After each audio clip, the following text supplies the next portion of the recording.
and welcome back to The Mentors. This is Vadim And Sergey. and you're listening to our weekly segment called the 5-Minute Pick-Me-Up, where we tell you stories to motivate you for the week to come. And Vadim and I are back together in the same apartment, actually recording today. It's a treat. It's a bit of a treat, especially for Pumpkin, my dog, who hasn't seen him in 3 or 4 weeks. We've been self-isolating for 3 or 4 weeks just to keep it safe here in New York City, but we've been feeling healthy and wanted to be in person recording this together, and here we are, and it's been kind of cool. So we have a couple of friends in our circle that are serial entrepreneurs like ourselves. They've started companies in the past. They are maybe in between companies now, but they're constantly thinking about new projects, new products to build, and they're going to be starting companies for the rest of their lives. That's something that Vadim and I think we're going to be doing as well. And, we're working on School 16 now, and we check in with these group of people. It's like 2 or 3 close people that we've known for the better part of the last decade since we got on this startup journey, ever since we took our jobs at our first startup company.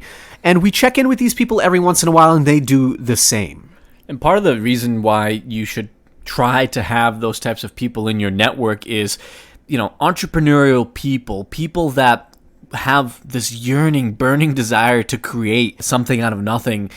They think about the world a little bit differently, and typically they are more likely to be enablers. When you talk to them, they find ways to support your idea no matter what and champion your efforts, and those people are really helpful to talk to when there's any issues or what we're going to talk about today, which is feelings of self-doubt.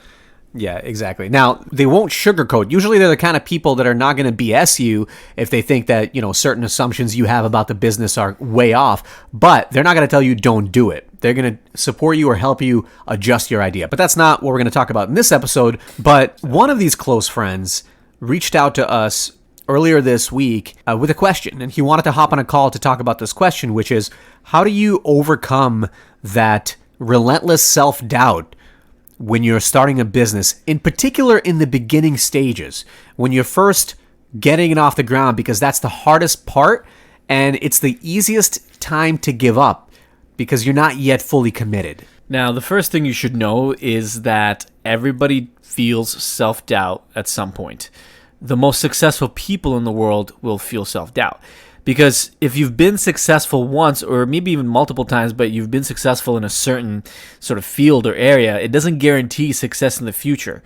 It's just as hard the next time around. And that's why Sergey said earlier, how do you overcome self-doubt? Because it is something that does have to be overcome for everybody at one point or another. Yeah, and this particular founder actually has gone through some of the top accelerator programs in the country. He has raised millions of dollars, hired a bunch of people for his previous ventures, and he's starting over now with a new venture, and it goes to show that self-doubt doesn't fully go away. It creeps back in. That's okay. You have to acknowledge it like he did, and you have to have a tool set for how to deal with it. And we want to give you a little bit of a tool set for that today. And part of the reason why we wanted to talk about it today is because there are a lot of entrepreneurs that are starting companies right now in this climate. And there may be more or new reasons for you to feel self-doubt, for you to feel inherent risk about what you're doing. Should I be doing this? Should I be spending my time on something else? Is maybe another route safer? So because we know there's a lot of people that might be going through that mental exercise, especially right now, we wanted to talk about this episode. So let's just jump right into it, Sergey. What was the first piece of advice that we gave our friend when we were talking to them on the phone? Because it was really easy for us to pull from this, since we have to deal with this same exact question ourselves. Yeah, I mean, we're in the process of starting School 16, our newest venture. Self-doubt is something that we're constantly dealing with, even live, like as we speak. It comes in and out. But the first thing we told him is that you are going to always have self-doubt until you have your first win. And you have to be looking for that win proactively, and you have to get those wins or seek out those wins consistently.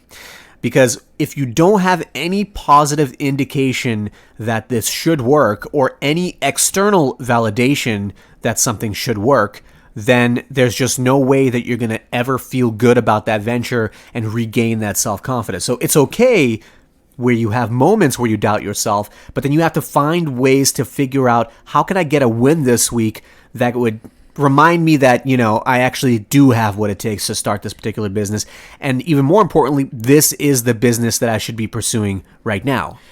Now, obviously, a business is designed to make money, and the way you make money is if you get customers. So the best win you could possibly have, especially in the earlier days, is focusing on figuring out how you're going to get closer to that milestone of getting a paying customer, somebody that finds enough value in what you have to offer to actually give you money in exchange for that value. Very simple concept, but it's incredibly important to feel validated. And people put that off sometimes for months and sometimes even more, where they don't think it's that important. They don't want to talk to customers. They don't want to prove, because it's scary to go out and ask somebody to pay you something. So they focus on other things like product and they put it off. But we actually told our friend that he doesn't have to worry about money right now. It sounds a little bit counterintuitive, but in those first few weeks and maybe even first few months of starting a venture, you don't actually have to validate that somebody's going to pay for your product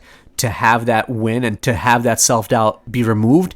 You have to at least first validate that what you're creating or offering provides value for somebody. So have someone articulate to you that is not a friend, right, or your parent or your relative, that they would see value in it. And even better yet, have them do some action to prove to you that they see value. So the first thing that we did for School 16 is to launch a free course, right? No money exchanged, but we had to get the validations that people would drop their email and actually attend those free courses. That was our first win, our first measure of value. And we did have people come to the classes. We did have people tell us that they found value in those classes and actually indicate so by coming to them. And that was what constituted the win. The next thing that we were thinking about as we were having that conversation with our friend is the importance of, this is kind of a two-parter, but the importance of working on what you care about and working on something you're really good at. Here's why.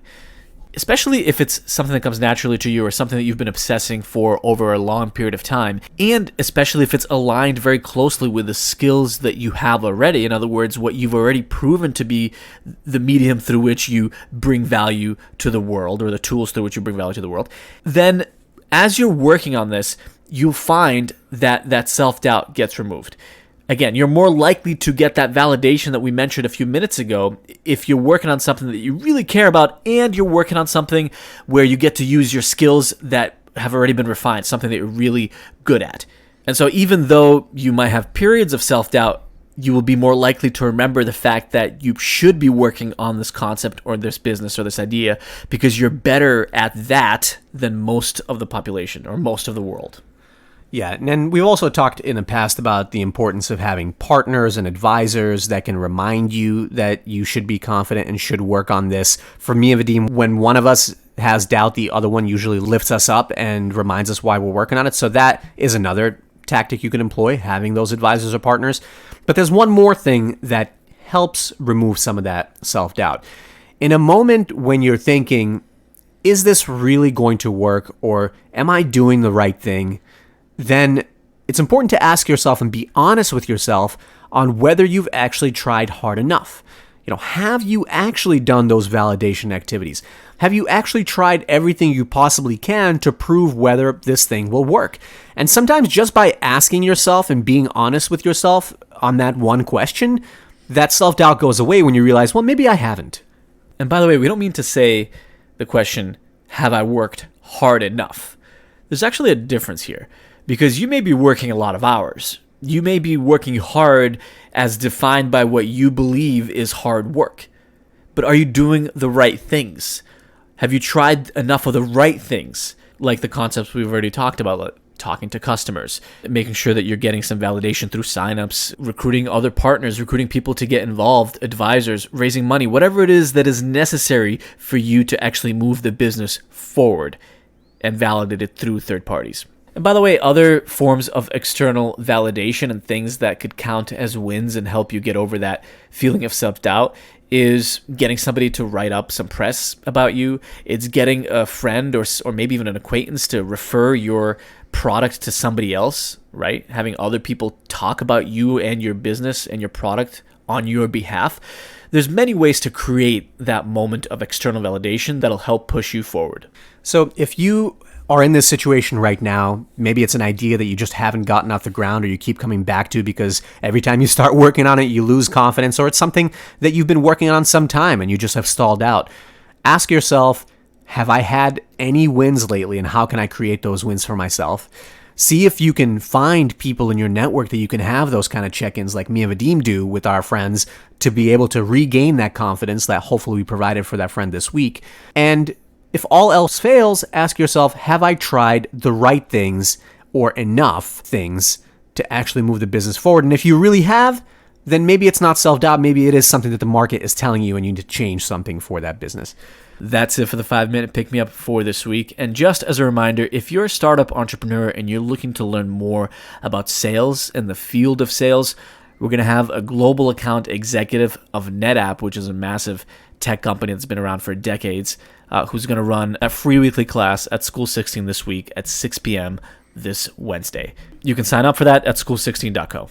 Thank you for listening, and we'll see you next week.